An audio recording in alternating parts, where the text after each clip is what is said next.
That water jug and that piece of paper had no chance. All right, so I'm doing a little shooting before it gets too dark. It's already dark on the camera, but I just, you know, you work with what you got. So I pulled like a log. I set a log up right here. I was just shooting it, and then I added a target right next to it. Had to like rig it up. I have a empty milk jug out there. Just getting it in, doing a little bit of shooting and a little fun. I had to convince her to put ear protection on. Show them your ear protection. Yeah, so this is what we got. And she's just hanging out in the car. She loves camping. She loves the outdoors.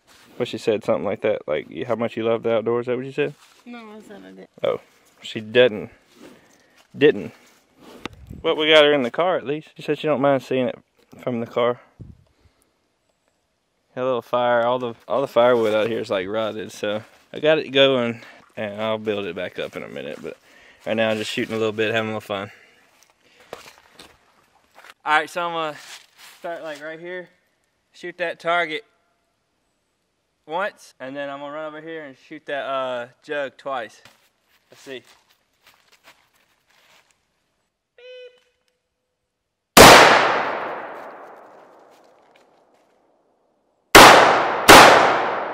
They're dead. Doesn't help that they started out dead. But ear protection, major key. I mean, I feel like all my life growing up shooting, never needed ear protection. Never had any problems with it. Started shooting like last year, and like every time I'm like, my ears are ringing for like a week. But boom, hits. Y'all don't know. Y'all don't know if you can trust me, but I'm pretty sure it's this one. It's this one right here. So hit. That would hurt. I don't want to get hit like that. Yeah, I think I hit it. And there's a lot of holes in it. I mean, you're getting the reps in, even though sometimes you're not 100% sure if you're hitting it. I know I'm close, because, I mean, it's really just depending on how many times you shoot, because first couple, I mean, obviously, if you get a hole in there, you hit it. But after they add up, man, you just lose track of the holes. You're just like, I don't know.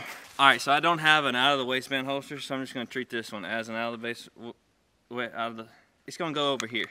And I'm going to act like it's out of the waistband. I'm gonna run a little drill with rifle and pistol. So, gotta censor this stuff. Get demonetary. We out here just getting it, you know what I'm saying? Alright, so for this drill, we're gonna go 2 shots on this one with the handgun. And then we're gonna go for the jug, 2 shots with the rifle. We're gonna do like a 5-yard sprint. I'm gonna start right here, 5 yards, 5 yards. And then, you know, do the shooting in there too. All right, let's do it. First time using the sling. Feels pretty cool. Just gotta get used to it. Beep!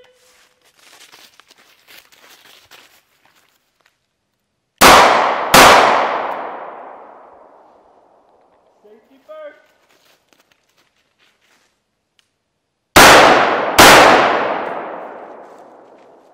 That water jug and that piece of paper had no chance. I'm just saying. I didn't even have to move, but I did. All right, so first assessment, little clunky, because I've never done this. It's weird having a sidearm and a rifle. Sling's new, but it's very helpful because I don't have it in my hands right now. I got these free hands. Let's go see if I actually hit them. Ah! I don't see any 9mm holes on here. If you know that 9mm holes are bigger. So miss that. I mean, that's just terrible. If you don't know, shooting a handgun is a lot more challenging than a rifle, especially to the untrained, because you have 2 hands when you're holding a rifle. And with the handgun, you just got 1. What? I think I hit it. There's a couple extra holes on there. You could tell. I don't think you could, but I can. Take my word for it. Rifle is actually easier, because you can hold it and steady it. I got the sling too, that kind of makes it steadier. You know, you got a red dot. Well, actually, I'm running a green dot.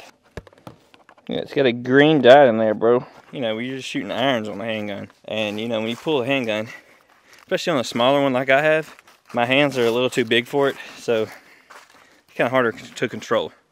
That's just a fact. You know, and that has nothing to do with my skill, because I'm not the best shooter out here right now. Because it's just me and Abby. She shot a gun once. She shot my 22 once. I'm pretty sure I had to hold it for her. She is definitely not used to guns like I'm used to. So she has a lot more concerns, which is understandable if you're not used to dealing with them, not used to working with them. They're kind of scary because you think they're just gonna shoot you, but they only do what you want them to do 99% of the time. All right, so I'm gonna run that back and see if I can hit something. Beep!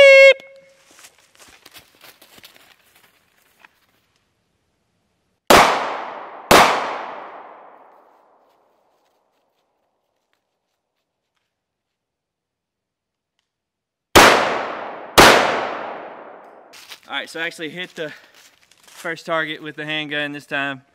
I had a problem reholstering, caught my clothes, which is very dangerous. I was very slow and methodical. I'll show y'all where I hit it. You can definitely tell I hit it because you got some extra holes here. You're talking about redneck range day out here. I got these two bigger holes here because 9mm are actually bigger than 5.56, so they make bigger holes. And now we're gonna walk on down. At this point, it's just hard to tell if I hit it, but I'm pretty sure, you know, you tell me. Is there extra holes? Looks like extra holes to me. The rifle's pretty much a wrap, but this is only like, it's probably like 15 yards, so. But my rifle is actually we only zeroed it to 30, and that was like 6 months ago. I mean, it seems to be pretty on. I mean, at least at 15. I did a no-no. Got a leaf stuck into my rifle.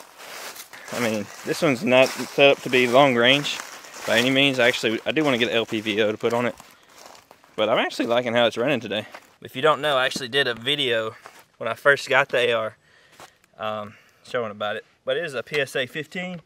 It's a PSA blim. I have not seen the blemish. It's on safety, but I have the Vortex Strike Fire red dot, green dot. It's on green right now, as you see. I have the canted iron sights. I don't know if they're on. I've never used them. You just hit these heifers right here. Boom, bada bing. You got iron sights. If your red dot goes out, or if you need to get a target a little closer up, you know, I think I do want an LPVO just so I can reach out a little further. But I have this sling from Tacticon Armament. It's the black camo, but it actually looks more like woodland. But I actually wanted a woodland, so it worked out. Check the link in the description if you want one of those on Amazon. But overall, I'm very pleased with this. Get you a sling. Game changer. If you can figure out how to use the heifer.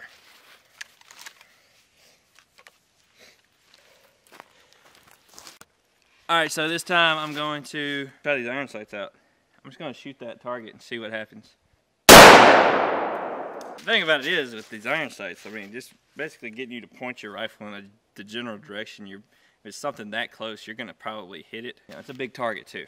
You don't have to have a fancy range or a fancy steel targets to get the work done. You can literally get a piece of paper, draw some dots, draw some circles on it, set it out a certain far distance, and you could literally just, you know, incorporate a little movement to it, run from 5 yards here to there, whatever you're gonna do. You know, we're camping out here. Just incorporate your handgun. Main thing, especially if you're gonna carry a gun every day, you need to be proficient in using it and train with it.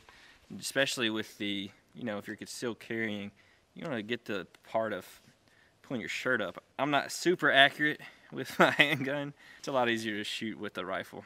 Especially, I've been shooting rifles my whole life. There's that, but everything takes practice, takes time, so you just got to put it in, get that work in. I'm going to finish both magazines out and call it a day probably. A little fun, a little touch up. I'm definitely not doing like a full range day just because of the time constraints. You know, I'm just going through a little bit just to have a little fun. Just keep having fun, that's the main thing.